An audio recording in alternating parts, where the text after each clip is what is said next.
Gubernur nonaktif Papua, Lukas NMB kembali menjalani sidang kasus dugaan korupsi.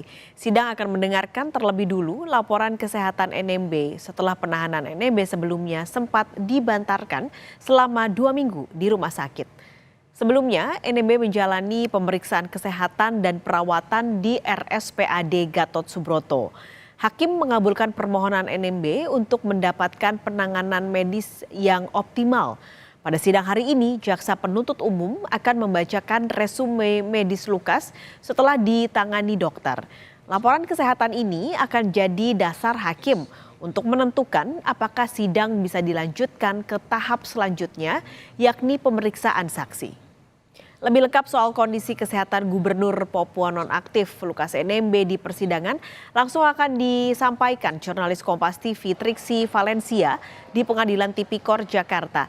Triksi, jadi hari ini agendanya adalah mendengarkan hasil kesehatan dari Lukas NMB dan akan dibacakan oleh Jaksa Penuntut Umum. Nah, seperti apa sebenarnya kondisi kesehatan NMB dari keterangan dokter yang disampaikan jaksa?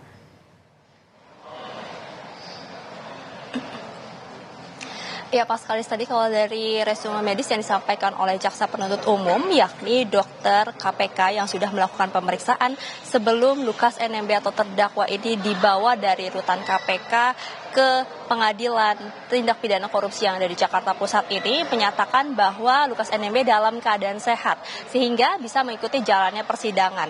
Namun Pak Skalis, tadi juga disampaikan oleh penasihat hukum dari Lukas NMB bahwa ada resume medis juga yang dibawa dari RSPAD Gatot Subroto, di mana memang selama 11 hari ini Lukas NMB dilakukan perawatan maupun juga penanganan pasca permohonan pembantaran penahanan ini dikabulkan oleh majelis hakim. Dari resume medis tersebut disampaikan memang Lukas NMB ini memiliki penyakit ginjal yang memang memerlukan perawatan ataupun juga konsentrasi khusus karena memang sudah cukup kronis kalau disampaikan tadi oleh penasihat hukumnya. Jadi ini juga yang diminta oleh penasihat hukum untuk majelis hakim bisa mempertimbangkan resume medis yang dibawa dari rumah sakit RSPAD Gatot Subroto dan bukan hanya dari dokter KPK saja untuk dapat melanjutkan ataupun juga menentukan persidangan terhadap Lukas NMB. Namun dari hasil pertimbangan majelis hakim tadi menyatakan bahwa memang Lukas NMB ini sudah bisa mengikuti persidangan sehingga agenda berikutnya adalah menjalani persidangan pemeriksaan atau mendengarkan keterangan saksi dari Jaksa Penuntut Umum, di mana pada minggu depan ini dimulai dari hari Senin akan dimulai mendengarkan keterangan saksi dari Jaksa Penuntut Umum. Maksimal ini akan dihadirkan 5 orang. Jadi kalau kami tanya total ke Jaksa Penuntut Umum ada berapa saksi yang akan dihadirkan, rencananya ada sekitar 40 orang saksi. Namun ini masih akan dilihat lagi, jumlahnya bisa berkurang dari angka 40 itu, dan memang maksimal ini mengikuti apa yang disampaikan oleh majelis hakim, yakni dalam pemeriksaan 1 hari ini maksimal 5 saksi saja. Jadi dalam minggu depan Pak Skalis ini persidangan akan dilakukan selama 2 kali. Jadi hari Senin dan hari Kamis ini akan memeriksa saksi 5 dan 5. Jadi dalam 1 minggu ini akan melakukan pemeriksaan ataupun mendengarkan keterangan terhadap 10 saksi terlebih dahulu. Itu setidaknya tadi yang disepakati tadi dari majelis hakim, kemudian juga dari Jaksa Penuntut Umum maupun juga dari penasehat hukum Lukas NMB yang akan kemudian menjalani persidangan pada hari Senin depan, Pak Skalis.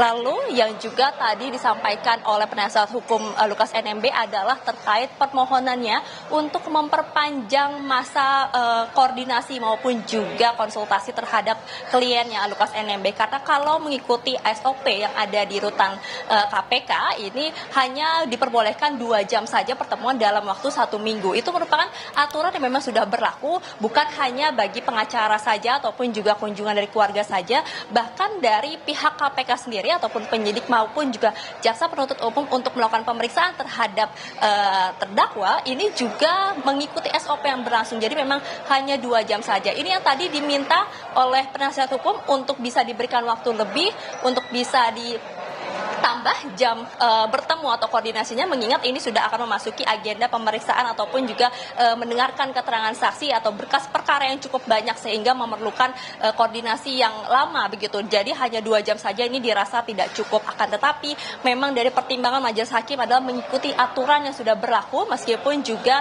Lukas NMB ini sudah menjadi tahanan titipan yang maksud kami menjadi tahanan dari majelis hakim yang kemudian majelis hakim ini menitipkan kepada KPK untuk ditahan di rutan KPK. Jadi tetap SOP-nya adalah mengikuti aturan yang berlaku di rutan KPK, dan dari jaksa penuntut umum sendiri ini juga memberikan kelonggaran waktu di mana setiap selesai sidang ini akan diberikan waktu sekitar 1 jam untuk kemudian penasihat hukum ini dapat bertemu dengan Lukas NMB dan juga melakukan konsultasi maupun juga koordinasi pasca persidangan. Jadi itu setidaknya yang tadi disampaikan dalam persidangan hari ini, Paskalis dan juga saudara.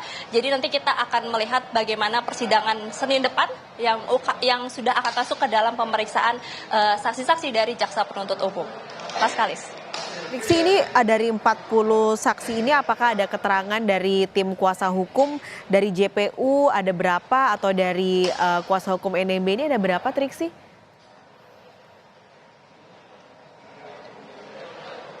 Ya, kalau dari jaksa penuntut umum tadi menyampaikan setidaknya ada 40 lebih saksi yang memang sudah diperiksa atau masuk dalam berkas acara pemeriksaan.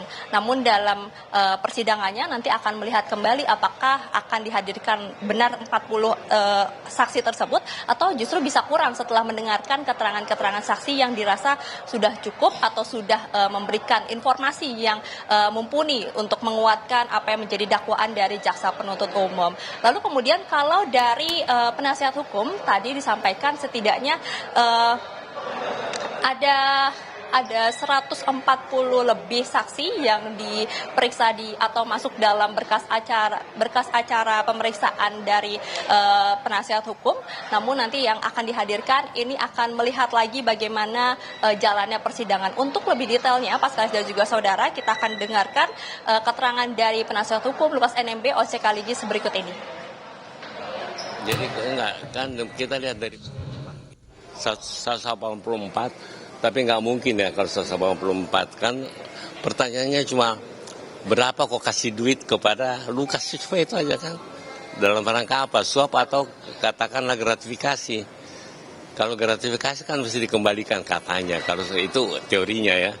Kalau suap untuk artinya fasilitas apa yang mereka peroleh. Tapi ini kan substansi, jadi kita udah siap, tapi kan mesti juga memberitahukan kepada klien, ini yang dipertanyakan, bagaimana itu jawaban kan. Jadi, ya. Ya, Paskalis tetap mengikuti apa yang menjadi hasil keputusan atau pertimbangan dari majelis hakim, yakni akan menghadirkan penasihat hukum, maksud kami akan menghadirkan saksi dari jaksa penuntut umum terlebih dahulu minggu depan, yakni ada 5 orang saksi nanti akan didengarkan keterangannya dari jaksa penuntut umum terlebih dahulu. Tetapi secara garis besar yang disampaikan oleh penasihat hukum OC Kaligis adalah merasa tidak puas dengan hasil persidangan hari ini karena memang ada 2 permohonan yang tadi diminta di muka persidangan ini tidak dikabulkan oleh hakim ketua karena memang dari pertimbangan ini sudah mengikuti aturan maupun juga ketentuan yang berlaku. Paskalis. Triksi Valencia melaporkan langsung dari Pengadilan Tipikor Jakarta.